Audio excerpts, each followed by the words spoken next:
வணக்கம். இந்த கடல் பயணத்தில நம்ம என்ன பார்க்க போறோம்னா, இந்த முறை நம்ம வந்து திருக்க மீன் பிடிச்சிருக்கோம். அதுதான் இந்த வீடியோல பார்க்க போறோம். நீங்க இப்ப தான் முதல் முறை நம்ம வீடியோ பார்க்குறீங்க அப்படின்னா, நம்ம சேனல சப்ஸ்கிரைப் பண்ணுங்க. பக்கத்தில ஒரு பெல் ஐகான் இருக்கும். அத கிளிக் பண்ணி ஆல் வச்சுக்கங்க. அப்பதான் நம்ம போடக்கூடிய ஒவ்வொரு வீடியோவும் உங்களுக்கு தொடர்ந்து வந்துகிட்டே இருக்கும். வாங்க இப்ப நம்ம வீடியோக்கு போலாம்.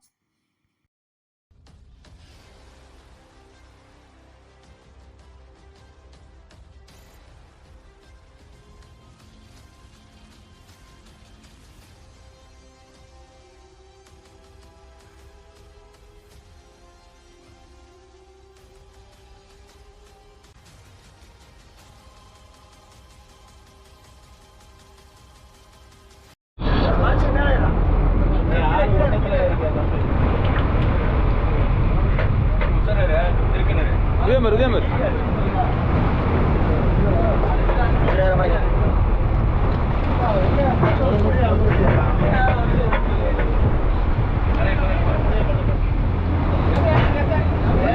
ஒரு சாயிட போட்டு சாயிட யாரு ஒன்னத்தை பறிச்சு தம்பி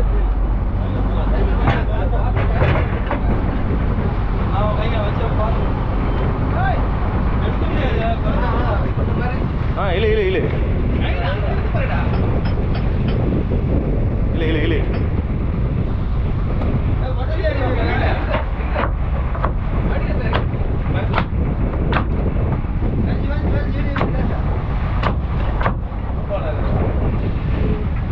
மாத்தில ஒரு மேல தூரம் நீ கீழே போயிட்டு யாரை நீட்டர் எப்படி போடுற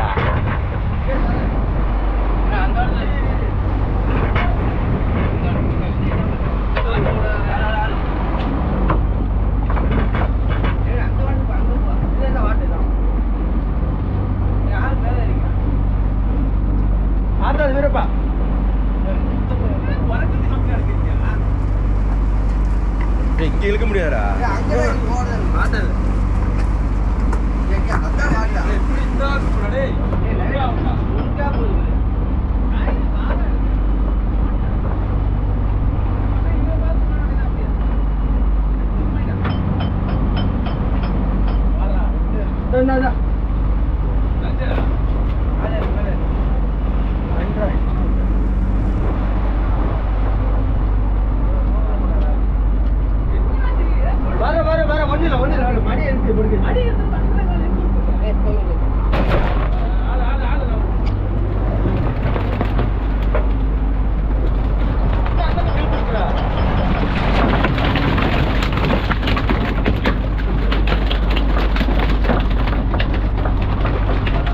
இப்போ நம்ம வந்து விடிஞ்சபாடு வலை போட்டு நம்ம எடுத்திருந்தோம். அதில கிடைச்ச மீன் தான் நம்ம பார்த்துட்டு இருக்கோம்.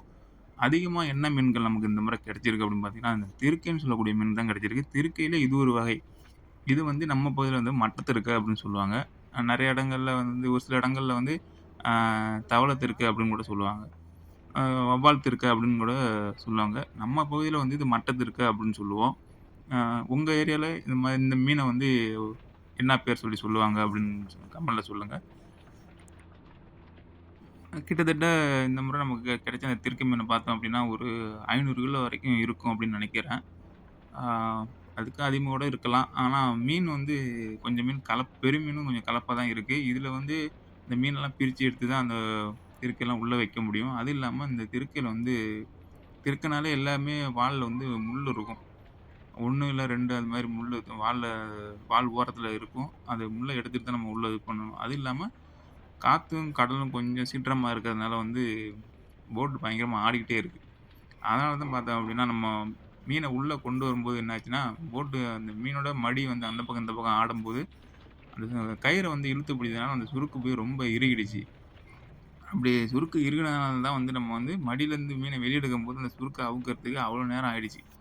ஏன்னா, அந்த அளவுக்கு டைட்டா போய் சுருக்கு இறுகுனதுனால, அத வந்து நம்ம வந்து சுருக்க வந்து அவுக்கறதுக்கு அவ்வளோ நேரம் ஆயிடுச்சு. இப்போ வந்து நம்ம ஏற்கனவே வலை போட்டிருந்தோம்ல, அங்க வந்து வலை போடலாம் அப்படிங்கிறதுக்காக அந்த இடத்துக்கு நம்ம போயிட்டுருக்கோம். அது இல்லாம காத்து நான் சொன்ன மாரி அதிகமா இருக்கிறதுனால, அ ஒரே மாதிரி அந்த அதாவது காத்துக்கு நேராவே போகணும் போகணும். அப்படி போகலாம் அப்படின்னா, இந்த பக்கம் அந்த பக்கம் போட்டு ஆடும்போது பயங்கரமா எல்லா மீனும் சறுக்கிட்டு ஓடிரும்.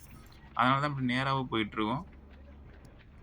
அது மட்டும் இல்லாம இந்த மீன்ல வந்து பார்த்தோம் அப்படின்னா, திருக்கைய பொறுத்தவரைக்கும் பார்த்தீங்கன்னா, எல்லாமே வந்து அந்த உடம்பு ஃபுல்லாவே ஜெல் மாதிரி இருக்கும்.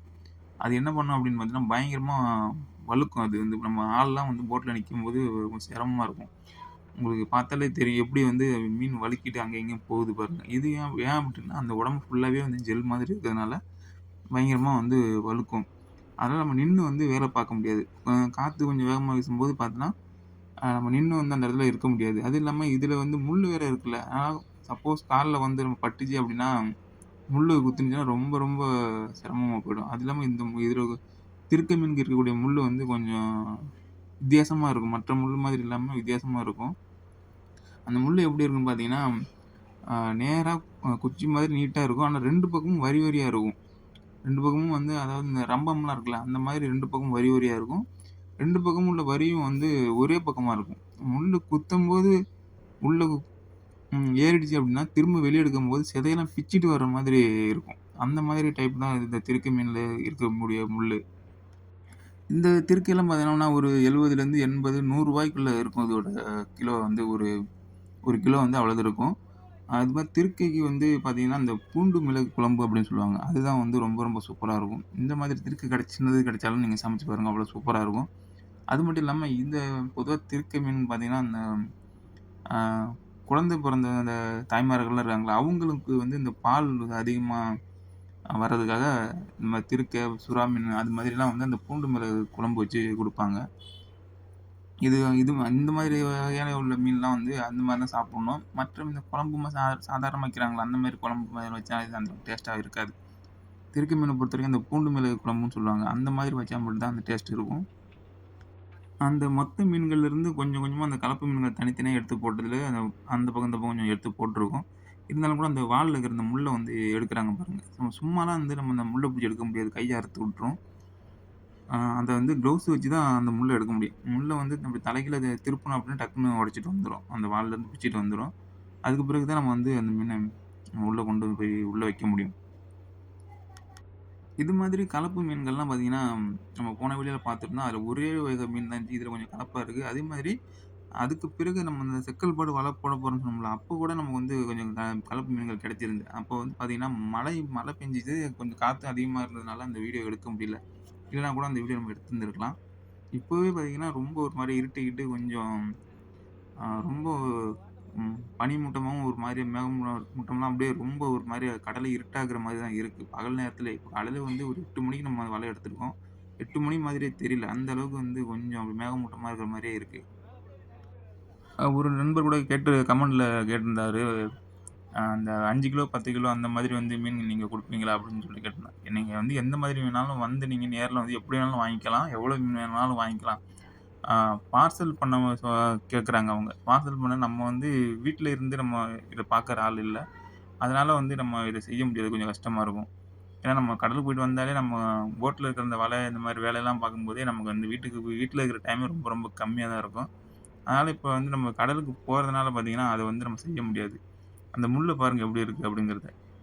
எதுக்காக அந்த குட்டி மீன்கள் அந்த முள்ள குத்தி போடுறாங்க அப்படின்னு பார்த்தீங்கன்னா, சப்போஸ் நம்ம வந்து கையில இருந்து தூக்கி வீசும்போது காத்துல எதுலயோ பறந்து ரிட்டர்ன்ல வந்து நம்ம மேலயே விழுந்துச்சு அப்படின்னா, முள்ளு குத்திரும். அதனால தான் வந்து பார்த்தீங்கன்னா, இந்த சின்ன மீன்ல அந்த முள்ள குத்தி தூக்கி போடும்போது, கொஞ்சம் வெயிட்டா இருக்கும். தூக்கி போடுறதுக்கு கொஞ்சம் ஈஸியா இருக்கும் அப்படிங்கிறதுக்காக தான் அப்படி மீன்ல வந்து குத்தி தூக்கி தண்ணீல போடுவாங்க.